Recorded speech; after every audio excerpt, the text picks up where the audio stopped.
Hey guys, what's going on? I wanted to share with you a few techniques, tips, and tricks for fishing for tackle and rig setup. Um, Wanted to show you how to make this. First of all, the spinner that I've come up with. It's pretty simple, and you can make it from most things you have at home. Uh, so basically, if you could see it up close here, I'm using a treble and a couple of beads, and this is for weight. It's an egg sliding sinker, and this piece here is a aluminum tab from a soda can that I cut out and put a hole through, and so that acts like your spinner, and that's probably the most difficult part to make out of these things. But it's pretty easy because the tab's already pretty cut out and shaped for you, and all you have to do is put a hole and bend it in the right place. And I followed it up with a swivel right here. But you don't have to put the swivel. Actually, the whole idea for this thing is that you could just put it together on your line directly, right? There you go. So that's good for trout or bass, pike, any bigger game that usually use spinner for. Um, okay, let's see. Next one. So, one more thing. For the if you find the weight is too much, it's too heavy, you can use a split shot here instead of an egg sinker. So that way you can take it off and put either a heavier weight or smaller weight to get what to feel what's right for you in a sinking rate, and retrieval. Okay. The next one is this egg sinker here. Well, not an, sorry, teardrop sinker. And let me show you up close what I did here.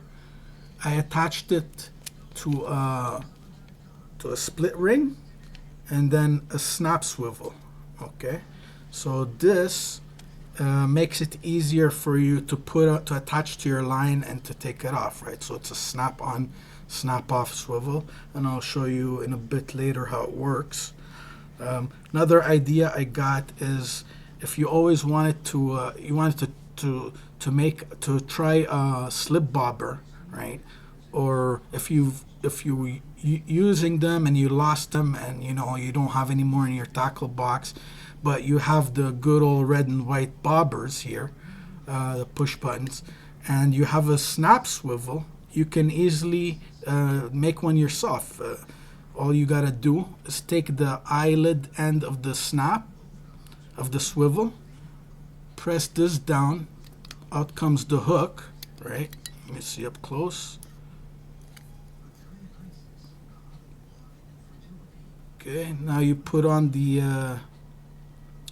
put it through the eyelid, release it, boom, there you go. There's your makeshift snap-on sliding bobber, slip float. Okay, I'll show you. It's not going anywhere, and that's in a pinch you build it yourself. It goes on the line as well, and I'll show you how to use that later on.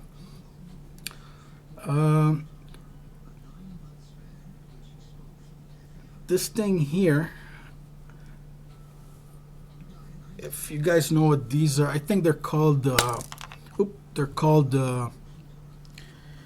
was it, cord stoppers, right? Yeah, cord lock. Cord lock. It's just a spring-loaded mechanism, right? You depress it down, and you put your string through there, right? You find these on like raincoats, things like this, right? See? And they're used for different purposes. There's so many things you can. They're versatile.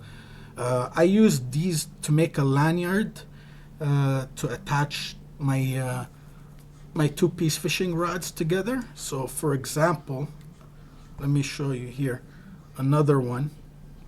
This is what I come up with. This is just a rubber strip line I was lucky to find I had some of this. I'm not sure what it's called. It's rectangular, right?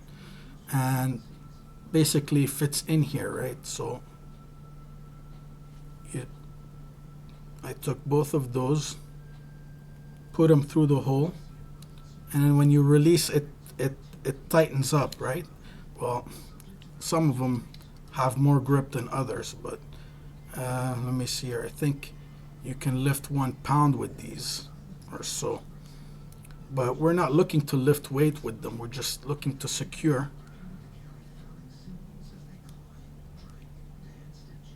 We're just looking to secure something like this. So here's my fishing rod, right? I usually take it and put the tip of the 2-piece rod through the first guide, so this holds it on this end, and on this end I used to use rubber band, right? But they don't last long, especially after you wrap them many times and they're out in the sun and you lose them, right? So with this one, you just put it on like this, or let's say it's already on.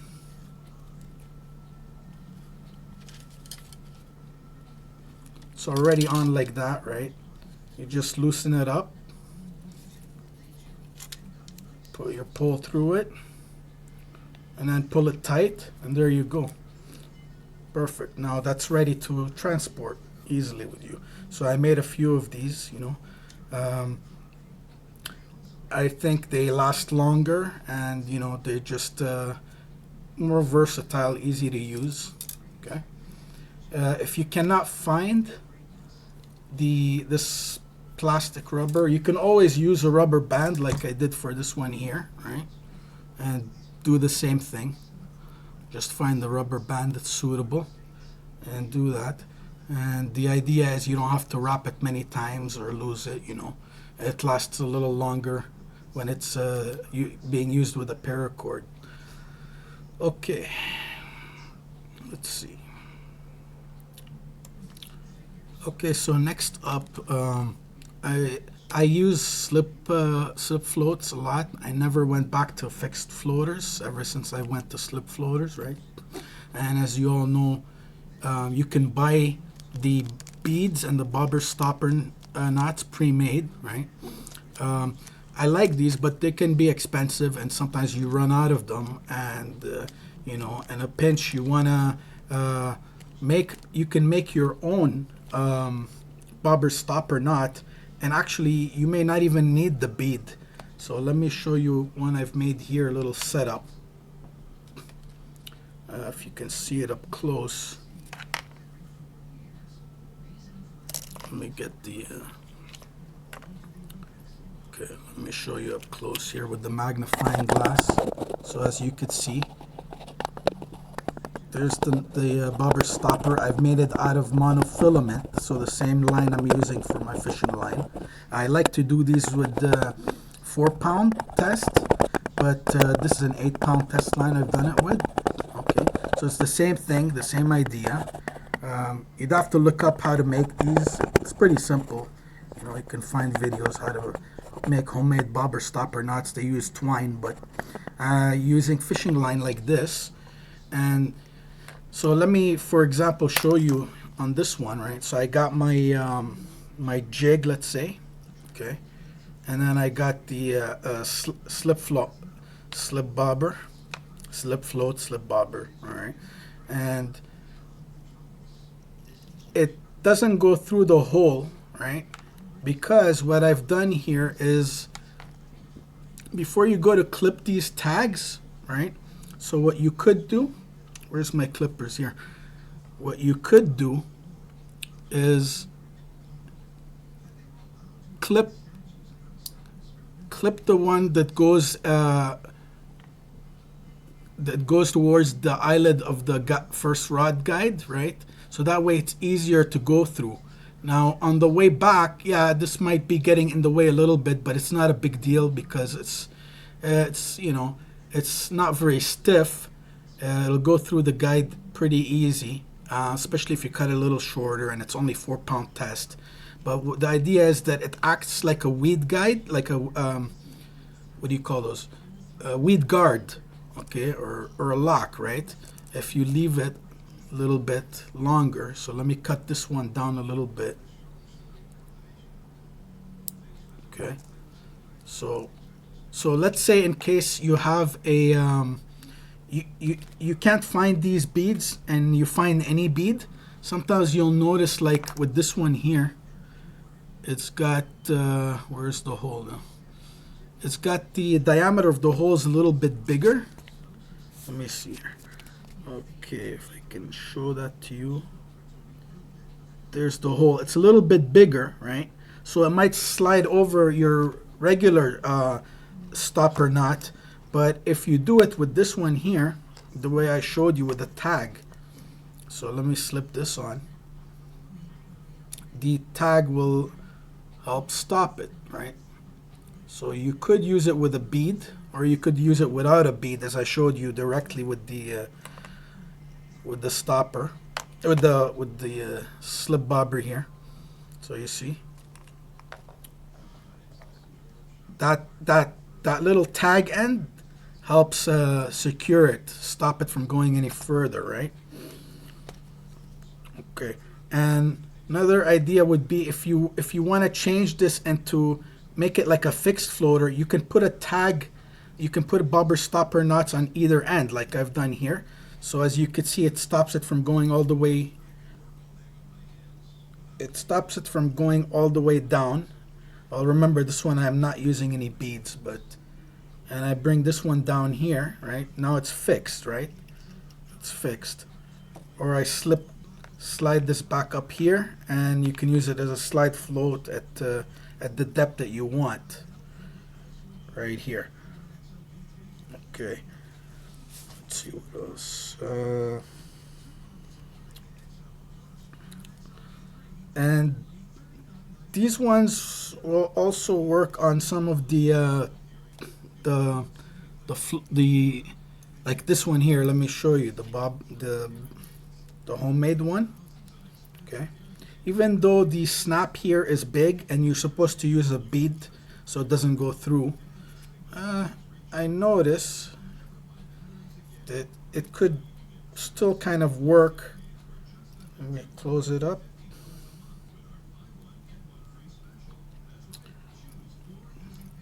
Bear with me, folks.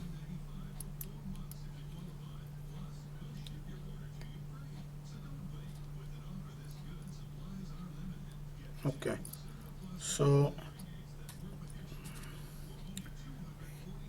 here it comes with the tag, right?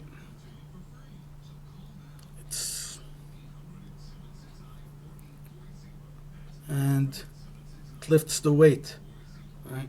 So it could work possibly without a bead, but I use a bead anyways, just to make sure it's more secured, even though it has a tag end out like this.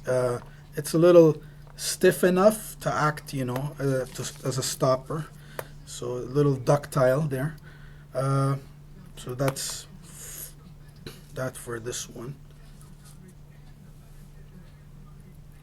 So I love these are great. These knots made with the fishing line itself, In a pinch, you can make them real fast, and they work. I find they last longer than these twine ones. Okay, and these start slipping off, and you have to retie them.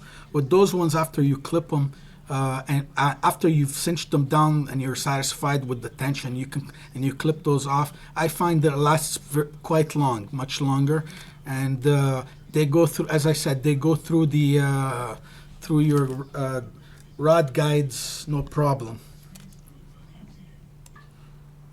Okay, guys. So next, I want to talk about multiple rig setup, or what I'd like to call all-in-one rig technique. Many times I go fishing, I find myself bringing 2-3 rods, just so I can do different techniques without, so that way I don't have to bother changing and cutting and the line and retying and all that. So I have the 2 or 3 different rod setups. But here's a way where you only need to have, you can just bring one line, one rod with you. and you're able to switch rig setup, so it's multiple or all-in-one rig. Let me show you one example here, right? So let's say I got my hook here, or what you could do sometimes is use a swivel, and that way you can easily interchange hook to a jig, you know. I know though some of you don't like to do that because the less hardware the better. So you may have to, the only part you may have to cut off is the end of your bait here to switch to different baits, you know, or lures or hooks or whatever. This one here, by the way, was a little bit wider and it was very stiff, and even though it's a paddle tail, I split it here myself, right? And I cut off most of the body here to make it skinnier so that it twitches or in the water, because I found it wasn't doing that as much unless I go really, really fast. And I thought, okay, let me shorten the hook as much as I could because that may be a problem here. But it was still giving me a problem. It was just too thick and it wasn't very springy like that, the action. So that's one thing you could do, is cut that down. You know, work on the plastics here, trim them down a little bit. Okay, so let's say I'm using worms or live bait, and then I got a split shot followed by a swivel, and then I got here, just a second. Oh, it came out. Okay, that's okay. I'll put it right back on.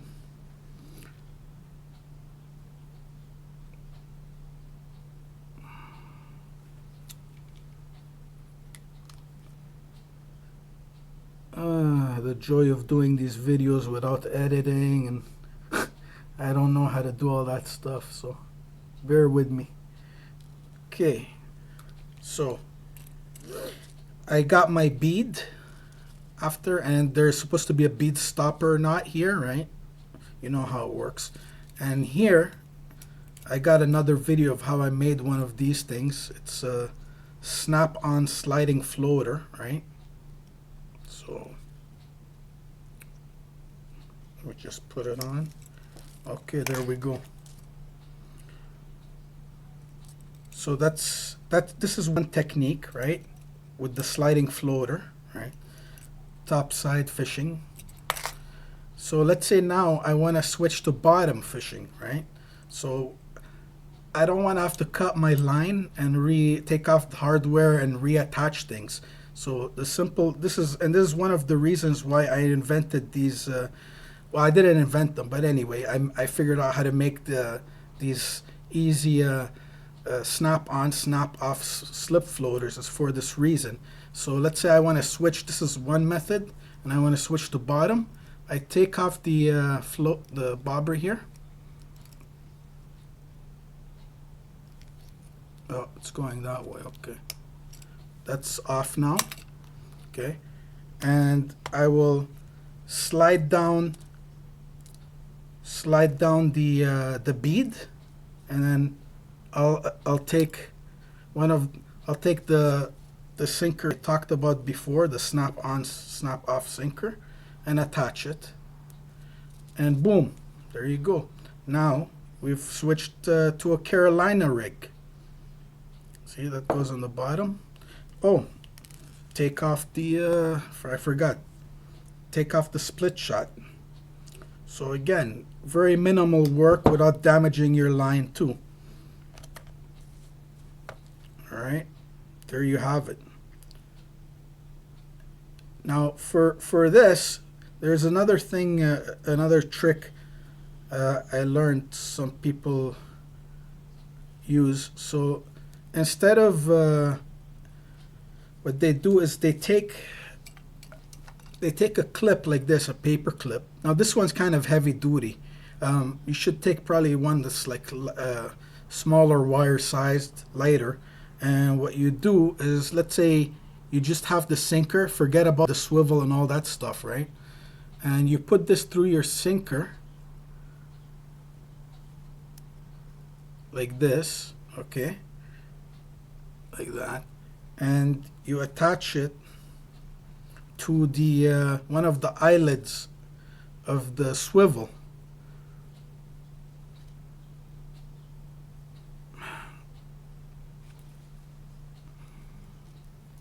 Okay, like that.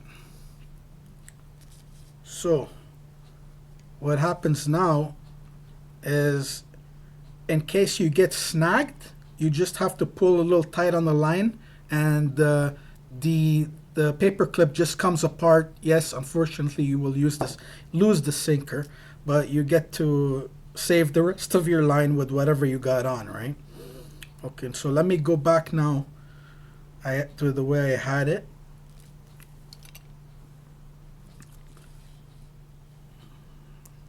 So I showed you one method, I showed you two methods with the bottom Carolina rig, right? And then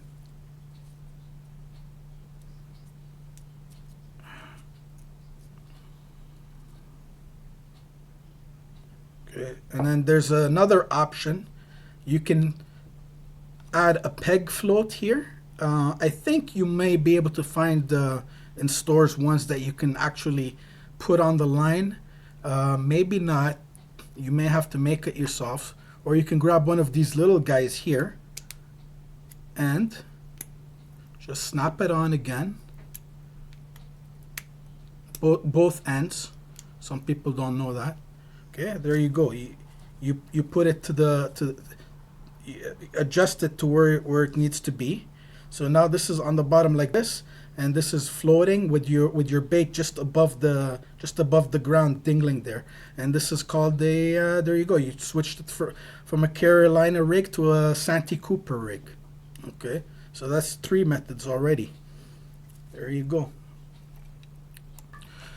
Another method to make a peg is what I've done is I use these earplugs. They're made of foam, or like rubbery foam, right? And you grab these needles. I think you find them in fishing stores. And what you do is you just puncture through the center, right? Through the center of one. Put your line through here and pull it through. And it'll look something like this. Here's one I've made with another one. Here's your hook, okay? And there's the float, the peg float, and this will be on the bottom. And I noticed this thing, it keeps slipping. So what I did was I took a rubber band and just made a granny knot or two, or overhand knot. You could see right there, and put it between towards the side facing the hook, because that's how it tends to slip up. It starts coming up, and that keeps it from slipping anymore. Okay. And this works great. I've caught a lot of fish, perch, or the panfish on the bottom with this method. It's nice. It keeps the bait off the ground and more visible to the fish, right? Okay, so now back to this.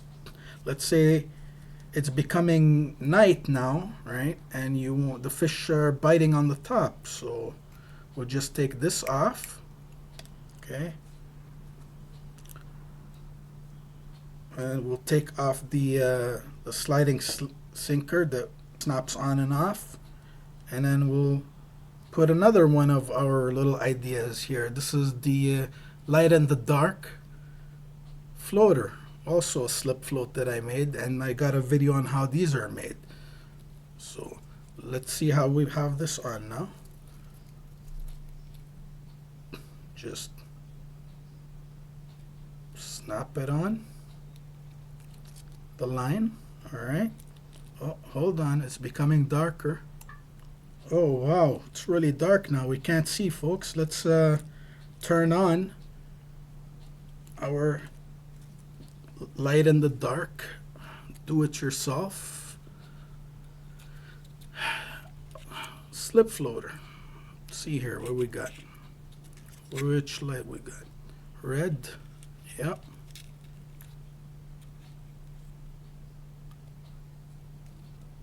There you go, that's the red color, right?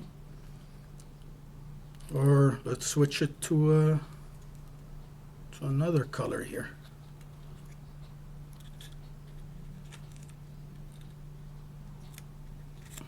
Let's switch to green.